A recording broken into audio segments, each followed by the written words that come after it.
Hi everyone, I'm Grandpa Jake. I'll tell you about a really neat quadcopter. And this is from KY Toy, and it's the 509G Pioneer UFO. I'm going to put this down so I have a little more room to work and explain a few things to you. But I've used this for the last couple days trying to understand all the features, and I thought it'd be good if I made a video so that when you get this, that you'll have a little heads up on what to expect and also how to operate it. At the end, I'm going to include some video that was recorded by the drone and also some of the still photos that it was able to take. But let me just tell you some of the really neat features about this. It's got a 2 megapixel camera which can take video or still just by a push of the button from your controller. It's also got two other really neat features. It's got what they call the headless mode, and that means if you hold your controller this way, you launch your drone away from you, it doesn't matter which way it's facing. You use your control on the right. If you bring it towards you, it's coming towards you.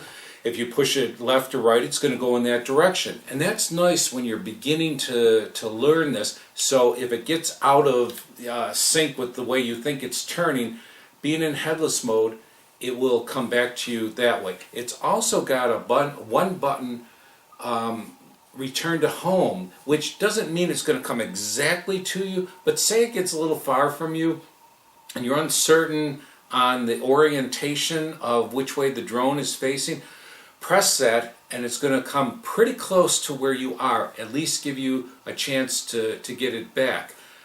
So let me go on and tell you another neat feature. It's called altitude hold, and that means that when you let go of the sticks, it's going to basically stay where it's at. It may drift up and down a little, but it won't fall to the ground. This is great for two things. First, if you get in a panic, let go of the sticks for a moment. It will stay there or pretty close to there depending on your trim. And you do have, on the controller, you do have trims. Left, right, forward, and backwards. Meaning, if it's drifting to the right, I'm going to give it a couple left clicks. And then hopefully you'll get it into where it's hovering fairly steady. And that's the best time to take video or photos. When it's just holding its position, you'll get the clearest video and the clearest photo. Do that on a not real bright day and a very, very calm day. If you want to capture something perfectly, that's what you'll do. It's got an included 4 gigabyte SD card, which snaps in right to the side here. Just put it in. Basically, you'll see the copper contacts, if you have it upside down, will be facing up. Just push it in, click it in, you're good to go. I'm going to look at my video I took later off of that. And for the battery, all you do, and I'm going to just show you this as a little shortcut. When you go to take it out, put your finger in one of the little holes here and just lift up gently, and it'll come right out and snaps right into place. I really like that, because it's still not powered on. You have an off-on button right on the bottom, and that makes it so much easier so you don't have to waste time trying to put the battery back in. And how I do the battery, I connect it before I put the battery inside. It just fits easier, works better, and it's pretty much effortless. It does come with extra props. Its camera can be turned just up and down. Keep it upwards as far as you can. That usually gives you the best picture, unless you want to hover above and you want to aim it down. But let me tell you about a couple of the cautions. And I'm going to turn this on for a second so you can see. So you turn your drone on, and it's going to start flashing a little bit. I didn't even tell you the best part yet, but you take your controller, turn it on, give it a second. It's going to flash. Move the stick up. And now move it down. All you need to do to get it started, it's start and end right here. But sometimes, and it's going to happen, you're going to end up tipping over, or maybe it's getting out of range a little bit and you're not sure where it's at. There's an emergency shutoff. And basically what you do, this little paper that comes on the controller will tell you, but you take the right joystick and the left joystick. The right one goes to the bottom right, the left one goes to the bottom left. Let me show you what happens there. Let me just start it up. So I'm nervous now. It flips over. Bring them back. It shuts right off. That is great to save motors.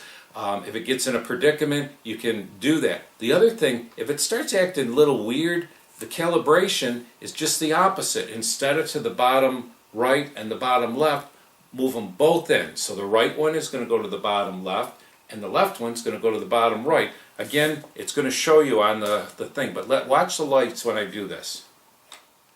They're going to flash. Keep it that way for a few moments till it stops. Now it's basically the gyroscope inside. Let me turn this off a moment.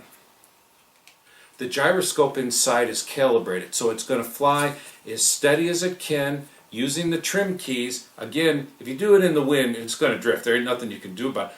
On a calm day, if it's sitting there, move it off to the right, click a little to the left, and you'll get it to pretty much hover in position, and the altitude hold, like I said, is great. So I'm trying to do everything as quick as I can because I don't want to take up too much of the time here.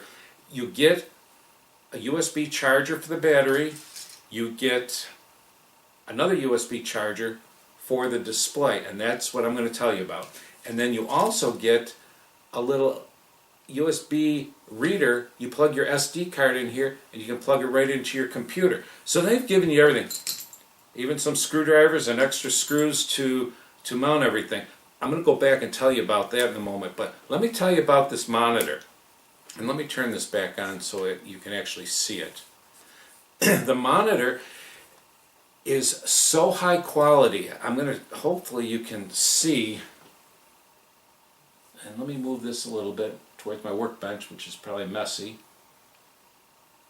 towards where we are, and again over there. Let me turn this off a second.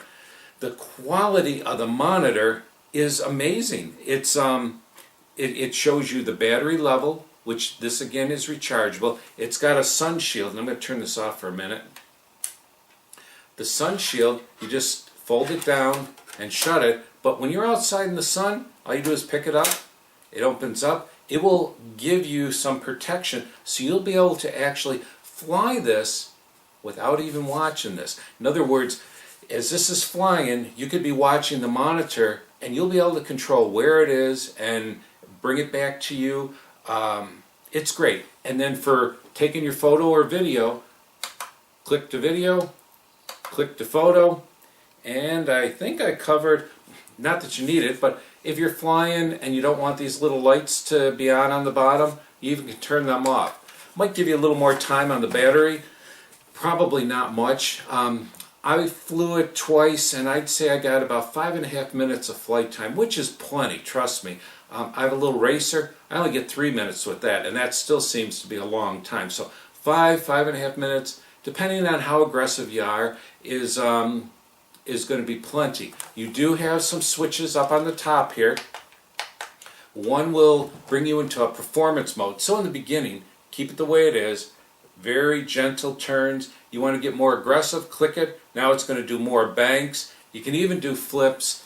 I don't recommend that so much. You want to do it, take it up about maybe 15-20 feet, and you can basically click the button. Your next movement of your joystick is going to flip it or roll it. It's not overly powerful, so it's going to drop some distance, but you can still do an acrobatic trick, which is still cool. So I think I covered it all. I did want to tell you about the prop guards, which put them on, because it will help. If it tips, it's going to hit those, or if it comes in and hits somebody, it's going to hit those before the prop hits you. There's one little screw that holds them on. My suggestion is be careful with them. When you put it on, snap the guard in and then gently put the screw in. Don't over tighten anything. Everything else pretty much comes together, so you don't have to put anything else together other than that, and put the battery in, put your display mount on. But for the price, I'm telling you, it's got to be one of the nicest beginner drones that I have reviewed or had.